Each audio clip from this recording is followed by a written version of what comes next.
الحمد للہ رب العالمین والعاقبۃ للمتقین والصلاة والسلام علی سید الانبیاء والمرسلین وعلی آلہ وصحبہ وعطرتہ اجمعین وعلی آلہ واصحابہ اجمعین اما بعد فاعوذ باللہ من الشیطان الرجیم بسم اللہ الرحمن الرحیم قال اللہ تبارک و تعالی فی القرآن المجید والفرقان الحمید یا ایہا الذین آمنوا وَلِتُكْمِلُوا الْعِدَّةَ وَلِتُكَبِّرُوا اللَّهَ عَلَى مَا هَدَاكُمْ وَلَعَلَّكُمْ تَشْكُرُونَ صدق اللہ مولانا العظیم وبلغنا رسولہ النبی الکریم۔ تمام احباب محبت سے ادب سے حضور کی بارگاہ میں درود پاک پڑھیے۔ الصلاۃ والسلام علیک یا سیدی یا رسول اللہ، الصلاۃ والسلام علیک یا سیدی یا حبیب اللہ، الصلاۃ والسلام علیک یا رحمۃ للعالمین وعلی آلک واصحابک یا سیدی یا شفیع المذنبین۔ اللہم صلی علی سیدنا و مولانا محمد الفاتح لما اغلق والخاتم لما سبق ناصر الحق بالحق والہادی الی صراطک المستقیم وعلی آلہ حق قدرہ ومقدارہ العظیم۔ معزز و محتشم برادران اسلام، اللہ رب العزت کے فضل و کرم سے اور حضور نبی رحمت صلی اللہ علیہ وآلہ وسلم کی نگاہ فیض کے تصدق سے ہم سب آج 25 رمضان المبارک اور یہ جمعۃ الوداع ہے، اور وہ عظیم جمعۃ المبارک ہے جب اللہ تعالیٰ اپنے بندوں کے اوپر خاص نظر رحمت فرماتا ہے۔ رمضان المبارک کا آخری عشرہ، پھر جمعے کا دن، بہت سی برکتیں اس دن میں اللہ رب العزت نے جمع فرمائی ہیں۔ ہم دعا کرتے ہیں کہ اللہ تعالی ہم سب کو اس دن کی برکات عطا فرمائے، سب کو مالا مال فرمائے، سب کو بخشش اور مغفرت کی نوید عطا فرمائے، اور اللہ رب العزت پوری امت مسلمہ کے لیے اس جمعۃ المبارک کو برکت کا باعث بنائے۔ حضرات محترم، رمضان المبارک ہم سے الوداع ہو رہا ہے۔ اللہ رب العزت کا وہ عظیم مہمان جو ہمارے اوپر سایہ فگن ہوا اور پلک جھپکتے ہوئے گزر بھی گیا، اور پتہ نہ چلا کہ کیسے اس کے شب و روز بسر ہو گئے۔ اللہ تعالیٰ سب کے روزے، سب کی تراویح اور تسبیحات اپنی بارگاہ میں مقبول و منظور فرمائے، اور جو لمحات باقی ہیں ان میں بھی اپنی لو لگانے کی ہمیں توفیق عطا فرمائے۔ حضرات محترم، رمضان المبارک کے اختتام پر 2 کام ایسے ہیں جو ہر بندے کو کرنے چاہیے۔ پہلا ہے شکر ادا کرنا کہ اللہ رب العزت نے جو توفیق عطا فرمائی کہ ہم روزہ رکھ سکیں اور ہم اس کی بارگاہ میں حاضری دے سکیں، تو اس پہ اللہ تعالیٰ کا شکر ادا کیا جائے۔ اور دوسرا ہے استغفار کرنا کہ جو کمی ہم سے رہ گئی، جو کوتاہی ہم سے ہو گئی، اور جس طریقے سے ہمیں اس میں بندگی کا اظہار کرنا چاہیے تھا وہ ہم نہ کر سکے، تو بندہ اللہ کے فضل پہ شکر کرے اور اپنی طرف سے ہونے والی کمی اور کوتاہی پہ استغفار کرے کہ یا اللہ ہمیں بخش دے، ہماری طرف سے ہونے والی کمی اور کوتاہی کو معاف فرما، اور اپنے فضل سے تو ہمیں رمضان المبارک کی برکات عطا فرما۔ تو آج کے اس دن میں اور آنے والے ان 2-4 ایام میں کثرت کے ساتھ شکر بھی ادا کریں الحمدللہ، اور پھر اللہ رب العزت کی بارگاہ میں کثرت سے استغفار کریں کہ اللہ تعالی ہماری کمی کوتاہی کو معاف فرمائے، اور پھر فطرانہ ادا کریں ان دنوں کے اندر۔ اور گزشتہ جمعے پہ ہم نے اعلان کیا تھا کہ اس کی مقدار 300 جو روپے ہے وہ فی کس ہر بندہ اپنے اہل خانہ، جتنے اس کے اہل خانہ ہیں، جو خوشحال ہے اور جو اچھے طریقے سے خود سیر افطار کرتا رہا، جس کا چولہا جلتا رہا، تو وہ دوسروں کو بھی اس خوشی میں شریک کرے۔ اور 300 روپے اگر اس کے گھر کے 8 افراد ہیں تو ان 8 افراد کی طرف سے وہ 300 روپے کسی مسکین کو، غریب کو، محتاج کو، جو اس کے ارد گرد رہتے ہیں، جس کے بارے میں اسے پتہ ہے کہ یہ ضرورت مند ہیں، تو بڑے ہی جو ہے وہ خوبصورت طریقے کے ساتھ وہ ان کی یہ خدمت کرے تاکہ عید کی خوشیوں میں وہ بھی شریک ہو سکے۔ اور یہ دعا کرے ربنا ظلمنا انفسنا وَإِن لَّمْ تَغْفِرْ لَنَا وَتَرْحَمْنَا لَنَكُونَنَّ مِنَ الْخَاسِرِينَ کہ یا اللہ ہم نے اپنی جانوں پہ ظلم کیا، ہم نے گناہ کیے، اور اگر تو نے ہمارے اوپر رحم نہ فرمایا اور تو نے ہمیں اگر نہ بخشا تو ہم خسارہ اٹھانے والوں میں سے ہو جائیں گے۔ وَإِلَّا تَغْفِرْ لِي وَتَرْحَمْنِي أَكُن مِّنَ الْخَاسِرِينَ۔ ایک بزرگ عربی زبان کے اندر وہ رمضان کے الوداع کرتے ہوئے شعر لکھتے تھے اور فرماتے تھے کیف لا تجری للمؤمن علی فراقہ دموع وہو لا یدری هل بقی لہ الیہ الرجوع۔ کہتے ہیں مومن کی آنکھوں سے رمضان کو الوداع کرتے ہوئے آنسو کیوں نہ جاری ہوں، وہ کیوں نہ اس پہ آنسو بہائے کہ اسے یہ پتہ نہیں ہے کہ آئندہ سال پتہ نہیں پھر یہ بہاریں عطا ہوں گی یا نہیں ہوں گی، تو وہ اس پہ روئے، وہ آنسو بہائے، وہ اللہ رب العزت کی بارگاہ میں گریہ و زاری کرے اور یہ دعا مانگے یا اللہ جیسے صحت کے ساتھ اس مرتبہ تو نے ہمارے اوپر انعام فرمایا، آئندہ سال بھی ہمیں رمضان کی بہاریں عطا فرما اور صحت اور سلامتی کے ساتھ یہ دن ہمیں نصیب فرما۔ یا شہر رمضان ترفق، ایک شاعر کہتا ہے اے رمضان کے مہینے ذرا آہستہ سے گزر، جلدی نہ کر واپس جانے کی۔ فقلوب المحسنین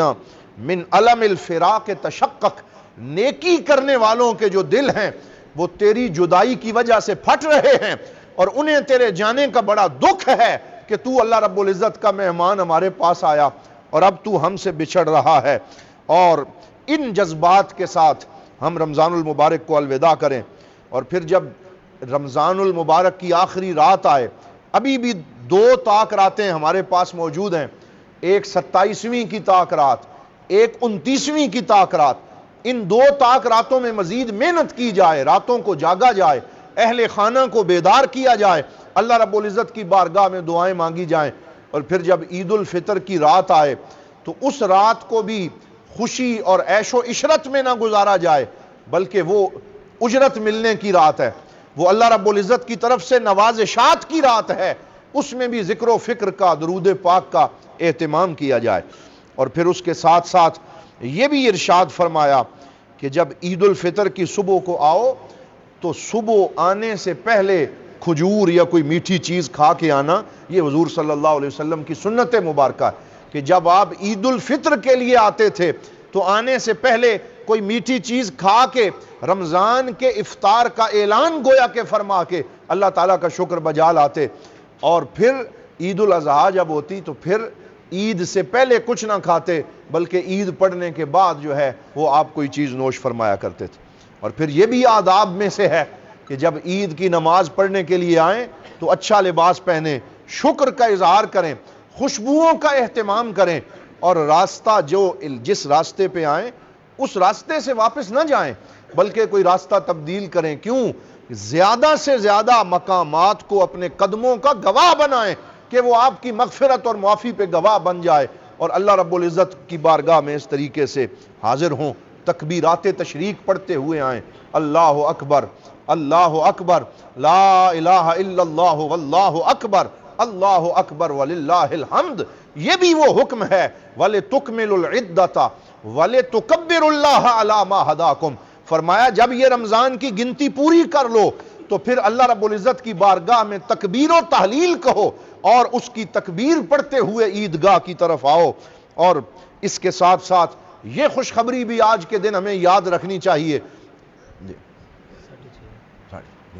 یہ خوشخبری بھی ہمیں یاد رکھنی چاہیے کہ حضور صلی اللہ علیہ وسلم نے ارشاد فرمایا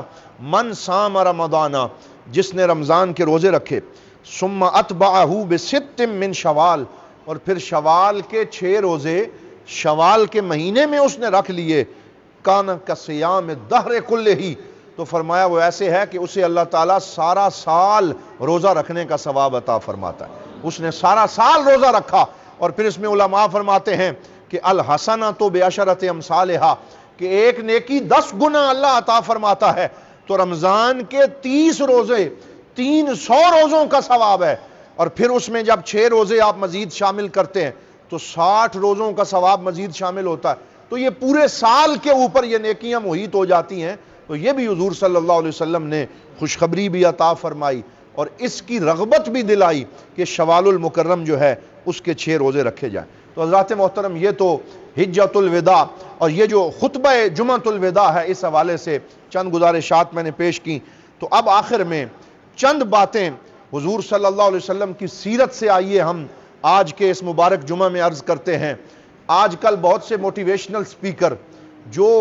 انگریزوں کی کتابیں پڑھ پڑھ کے ہمیں بتاتے ہیں خوش کیسے رہنا ہے، لوگوں کے دلوں میں اپنی محبت کیسے پیدا کرنی ہے، لوگوں کو اپنا گرویدہ کیسے بنانا ہے، وہ طرح طرح کے ٹپس دیتے رہتے ہیں. یوں کریں اور سمائل کریں، اور جو ہے وہ انگریزوں سے پڑھ پڑھ کے بیان کرتے ہیں اور اس کی باری فیسز چارج کرتے ہیں اور لوگوں کو لیکچر دیتے ہیں. لیکن جب ہم حضور صلی اللہ علیہ وسلم کی احادیث کی روشنی میں پڑھیں کہ سرکار نے کیا رہنمائی فرمائی ہے، تو پھر کسی اور سے رہنمائی لینے کی ضرورت نہیں پڑتی. حضور صلی اللہ علیہ وسلم خود بتا گئے، فرمایا 7 کام ایسے ہیں کہ جو بندہ مومن اگر کرے تو اللہ تعالیٰ خود بھی اس سے محبت کرے گا اور اسے پوری مخلوق کے نزدیک محبوب بنا دے گا. وہ 7 کام کون سے ہیں؟ یہ آج کے اس جمعۃ الوداع کا تحفہ ہے، یہ ہم نے یاد رکھنے ہیں اور آپ سب انہیں جانتے ہیں. لیکن وَذَكِّرْ فَإِنَّ الذِّكْرَىٰ تَنفَعُ الْمُؤْمِنِينَ، یاد کروانا چاہیے. تو حضور صلی اللہ علیہ وسلم نے فرمایا مسکرانا اور اپنے مسلمان بھائی کو مسکرا کے ملنا، اسمائلنگ فیس کے ساتھ ملاقات کرنا. فرمایا جو اس طریقے سے ہنستا ہے، مسکراتا ہے اور بڑے کشادہ چہرے کے ساتھ اللہ کے بندوں کو ملتا ہے، فرمایا اللہ تعالیٰ اسے پوری مخلوق کا محبوب بنا دیتا ہے، لوگوں کے دلوں میں اس کی محبت شامل ہو جاتی ہے. حضرت انس ابن مالک رضی اللہ تعالیٰ عنہ فرماتے ہیں ما لقیت رسول اللہ صلی اللہ علیہ وسلم الا وابتسم فی وجہی،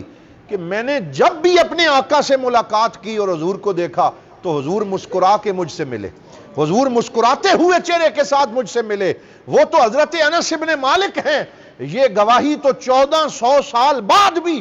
اس مرکز انور میں لیتے ہوئے ہمارے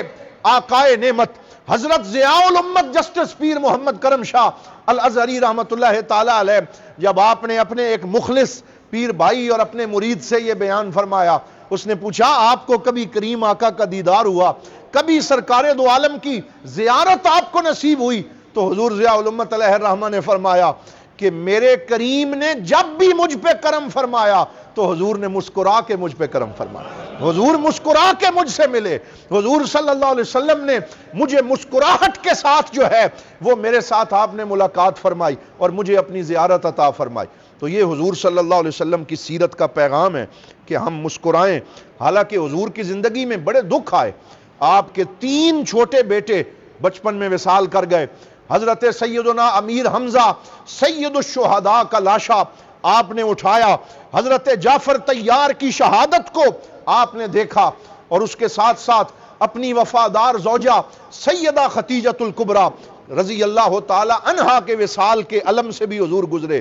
اور علماء فرماتے ہیں کانت دموعہ قریبہ، کہ حضور کے آنسو بڑے قریب تھے، یعنی فوراً حضور صلی اللہ علیہ وسلم کو آنسو آتے، بہت جلد حضور کی آنکھیں اشک بار ہوتی. لیکن اس کے باوجود حضور کی زندگی پہ جو چیز غالب ہے وہ مسکرانا ہے، وہ سمائلنگ فیس کے ساتھ اپنے غلاموں سے ملنا اور ملاقات کرنا ہے. حضرت ابو امامہ الباہلی رضی اللہ تعالیٰ عنہ فرماتے ہیں جب بھی میں حضور سے ملا تو مد یدہ الیہ الیہ، سرکار نے اپنا ہاتھ میری طرف بڑھایا اور مسکرا کے مجھ سے ملے. حضرت ابو امامہ فرماتے ہیں. اور ایک حدیث میں حضور نے فرمایا لا تکرہن من المعروف شیئا ولو ان تلقى اخاک بوجہ طلق، فرمایا کسی نیکی کو حقیر نہ جانو، یہاں تک کہ اگر تمہارا کوئی بھائی سامنے سے آ رہا ہو اور تم کشادہ اور خوش چہرے سے اس سے ملاقات کرو گے تو اللہ تعالیٰ یہ مسکراہٹ بھی تمہارے لیے صدقہ بنا دے گا، اس کے اوپر بھی تمہیں صدقے کا ثواب عطا کرے گا. اسی طرح جب آپ کسی سے سلام کریں تو اس کی آنکھوں میں آنکھیں ڈالیں، اس کے ہاتھ کو پکڑیں، پھر ہاتھ چھڑانے میں پہل نہ کریں اور پوری توجہ سے مسکراتے ہوئے اسے سلام دیں. تو حضور صلی اللہ علیہ وسلم کی یہ سنت بھی پوری ہوتی ہے اور اس سے بھی ہمیں لوگوں کی محبت اور لوگوں کے ساتھ ایک اچھا تعلق جو ہے وہ قائم ہوتا ہے. دوسری چیز جو حضور کی حدیث سے ہمیں ملتی ہے کہ الکلمۃ الحلوہ، میٹھا بول اور خوبصورت بات کرنا، اچھی بات صدقہ ہے. بعض لوگوں کی عادت ہوتی ہے جب بھی ملتے ہیں جلی کٹی سناتے، جب بھی ملتے ہیں کوئی ایسی بات کرتے ہیں کہ جس سے لوگوں کے دلوں میں نفرت پیدا ہوتی ہے. تو اس سے وہ لوگ بھی محبت نہیں کما سکتے. جو محبتیں بوتا ہے وہی محبتیں کاٹتا ہے. تو فرمایا جب کسی سے ملو تو اچھی بات کرو, میٹھا بول بولو. اور اس پہ بھی بہت سے ہمارے سامنے حضور صلی اللہ علیہ وسلم کی احادیث ہیں, اور حضور کی حدیث کا مفہوم ہے کہ بخل صرف یہ نہیں ہوتا کہ انسان جیب کا بخیل ہو. جیب کے بخل سے بڑا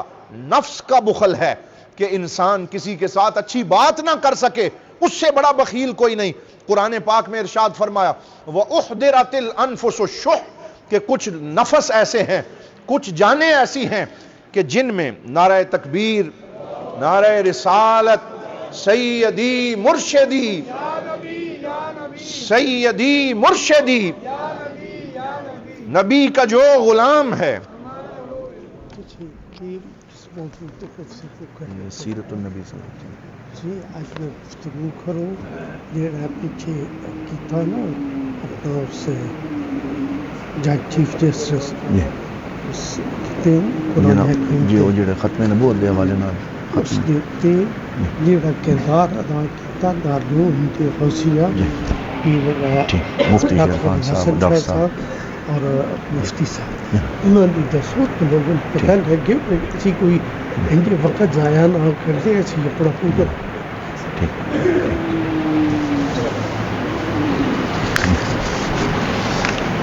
تشریف رکھیں. الحمدللہ حضور غریب نواز جلوہ فرما ہوئے, اور آپ نے جو مجھے حکم فرمایا میں آپ کی خدمت میں عرض کرتا ہوں کہ الحمدللہ گزشتہ 2 جمعے پہلے ہم نے ایک موضوع پہ بات کی تھی, اور اس میں ہم نے یہ بتایا تھا کہ چیف جسٹس آف پاکستان کی طرف سے ایک متنازع معاملہ تھا کہ ایک فیصلہ صادر کیا گیا, اور وہ مسئلہ یہ تھا مبارک احمد ثانی کیس, اس کیس کا نام ہے, کہ جس میں ایک شخص نے تفسیر صغیر نامی ایک تفسیر کو پاکستان کے اندر مختلف حلقوں میں تقسیم کیا, انٹرنیٹ پہ اسے نشر کیا, اور وہ ایک ایسی تفسیر ہے جس کے اندر واضح طور پہ ختم نبوت کے جو معاملات ہیں ان کے اندر غلط ترجمہ کر کے یہ تاثر دینے کی کوشش کی گئی کہ نعوذ باللہ سرکار دو عالم صلی اللہ علیہ وسلم کے بعد بھی کوئی نبی ہو سکتا ہے, اور کسی نبی کو گنجائش اس کے لیے پیدا کرنے کی کوشش کی گئی. خاتم النبیین کا غلط ترجمہ کیا گیا اور غلط انٹرپریٹیشن کی گئی. تو جب اس کا عدالت میں کیس چلا تو وہ عدالتیں جو ایک ایک کیس پہ 50-50 سال لگا دیتی ہیں اور نسلیں گزر جاتی ہیں, فیصلہ نہیں ہوتا, چند دنوں کے اندر اس کی ضمانت کو بھی منظور کر دیا, اور اس کے بارے میں یہ فیصلہ بھی سنا دیا کہ جی ہم اس کو ضمانت پہ بری کرتے ہیں, اور قانون جو ہے وہ بعد میں بنا اور اس کا جرم پہلے ہوا, اور اس طرح کی چیزیں سامنے رکھتے ہوئے اس کو کلین چٹ دے دی گئی اور اس کی ضمانت جو ہے وہ کر دی گئی. اور پھر اس میں ایسی قرآنی آیات شامل کی گئیں اس فیصلے میں جو irrelevant تھی, جن کا اس فیصلے کے ساتھ کوئی تعلق نہ تھا, لا اکراہ فی الدین, اور اس طرح کی آیات پڑھ کے اور اس فیصلے میں لکھ کے یہ تاثر دینے کی کوشش کی گئی کہ دین میں کوئی جبر نہیں ہے, کوئی جو مرضی ہے کہتا رہے, اس کو اجازت اور آزادی ہے. اس فیصلے کی وجہ سے مسلمانان پاکستان اور پڑھے لکھے حلقوں میں غم و غصہ پھیل گیا اور لوگوں نے آواز بلند کی. الحمدللہ مرکزی دارالعلوم محمدیہ غوثیہ بھیرا شریف میں حضور غریب نواز کی قیادت میں آپ نے خصوصی احکامات صادر فرمائے, اور حضور قبلہ عکس جمال کرم حضرت ڈاکٹر پیر ابو الحسن محمد شاہ صاحب الازہری زیدہ مجدہ, اور ہمارے دارالافتاء کے صدر حضرت مفتی شیر محمد خان صاحب حافظہ اللہ تعالی, ان کی طرف بھی یہ خط آیا, اور عدالت عظمیٰ نے یہ سپریم کورٹ نے لکھا کہ اس مسئلے پہ پاکستان کے بڑے بڑے ادارے اپنی رائے کا اظہار کریں. تو جہاں 7-8 دیگر اداروں کو خط لکھا گیا, دارالعلوم محمدیہ غوثیہ بھیرا شریف سے رہنمائی طلب کی گئی کہ اس مسئلے میں اس کیس پہ تبصرہ کریں, تو قبلہ مفتی شیر محمد خان صاحب نے مفتیان کرام کی ٹیم اور قبلہ ڈاکٹر صاحب کے ساتھ بیٹھ کے میٹنگز کی, اور پھر ایک ایسا فیصلہ اور ایک ایسا خط سپریم کورٹ میں لکھا جس میں اس فیصلے کی غلطیوں کی نشاندہی کی گئی, اور بتایا گیا کہ یہاں جو آیات قرآنیہ شامل کی گئی ہیں وہ irrelevant ہیں, ان کا اس فیصلے سے کوئی تعلق نہیں ہے, اور قادیانیوں کو کھلی چھوٹ دینے کی کوشش کی گئی. حالانکہ پاکستان کے آئین اور کانسٹیٹیوشن میں یہ موجود ہے کہ قادیانی اقلیت ہیں، وہ غیر مسلم ہیں، وہ دائرہ اسلام سے خارج ہیں، وہ حضور کی ختم نبوت کو تسلیم نہ کرنے کی وجہ سے ان کا دین اسلام سے اور حضور صلی اللہ علیہ وسلم کی غلامی سے کسی طرح کا کوئی تعلق نہیں ہے، اور وہ اپنے آپ کو اقلیت تسلیم بھی نہیں کرتے۔ ان ساری باتوں کو سامنے رکھنے کے بعد قبلہ مفتی شیر خان صاحب نے پہلے وہ تحریر ان کو بھیجی، پھر مقررہ وقت پہ ایک ہفتہ پہلے جب سپریم کورٹ نے بلایا تو دارالعلوم محمدیہ غوثیہ بیرا شریف سے حضور قبلہ ڈاکٹر پیر ابو الحسن محمد شاہ صاحب الازہری اور قبلہ مفتی شیر محمد خان صاحب اور دیگر مفتیان کرام کے ساتھ ایک وفد وہاں پہ پہنچا، اور وہاں جا کے چیف جسٹس صاحب کے سامنے پھر اس ساری بات کو بتایا گیا، اور پھر وہاں سپریم کورٹ کے سامنے پریس کانفرنس کے ذریعے پوری قوم کے سامنے الحمدللہ یہ بتایا گیا کہ یہ جو فیصلہ ہے اس میں کیا سکم ہے اور اس میں کس بہتری کی ضرورت ہے۔ اور الحمدللہ اس وجہ سے اس دن چیف جسٹس آف پاکستان نے علماء کرام کے سامنے یہ جملہ کہا، انہوں نے کہا کہ قانون ہم بہتر جانتے ہیں لیکن نبی پاک کا دین اور قرآن آپ علماء بہتر جانتے ہیں، اور آپ ہماری جس طرح رہنمائی کریں گے ہم اس کے مطابق اس فیصلے کو بہتر کریں گے۔ پھر 2 ہفتے کا ٹائم دیا، اب 2 ہفتے کے بعد دوبارہ اس پہ ہمارے قبلہ ڈاکٹر صاحب حضور قبلہ مفتی صاحب اور ڈیلیگیشن پھر جائے گا، اور اس سلسلے میں آج الحمدللہ یہ تحدیث نعمت کے لیے یہ عرض کرنا چاہتا ہوں کہ جب بھی عقیدہ ختم نبوت کے تحفظ کی بات آئی تو کبھی حضور ضیاء الامت علیہ الرحمہ نے پورے پاکستان کی طرف سے جب ایک بندے کو جنیوا بھیجا جانا تھا اور عالمی عدالت میں ختم نبوت کا کیس لڑنے کی باری آئی تو اس وقت جو صدر تھے ضیاء الحق صاحب، ان کی نظر اگر پاکستان میں کسی پہ پڑی وہ حضرت ضیاء الامت جسٹس پیر محمد کرم شاہ الازہری تھے، ان کو بھیجا گیا، آپ نے جنیوا میں ختم نبوت کا یہ کیس جو ہے اس کو پیش کیا، اور الحمدللہ وہاں ان کو منہ کی کھانی پڑی، اور اللہ تعالیٰ نے تحفظ ختم نبوت کا یہ سہرا ہمارے علماء کے سر باندھا کہ ان کی کوششوں اور محنتوں کی وجہ سے اللہ رب العزت نے وہ کیس بھی مسلمانوں کے حق میں عطا فرمایا۔ پھر اس کے بعد حضور غریب نواز نے جب یہاں تحریک الفتح کے نام سے ختم نبوت کے اوپر آواز بلند فرمائی، وہ بھی ریکارڈ کا حصہ ہے۔ اس وقت آپ کی جان کا خطرہ بھی تھا، حملے بھی کیے گئے، لیکن اس کے باوجود آپ نے ختم نبوت کے عقیدے پہ پہرا دینے کے لیے کوئی دقیقہ فروگزاشت نہیں کیا، اور الحمدللہ یہ مشن اسی طرح آگے جاری ہے، اور عقیدہ ختم نبوت کے تحفظ کے لیے ہمارے علماء کرام اور حضور ضیاء الامت علیہ الرحمہ کے شاگردان رشید میدان عمل میں ہیں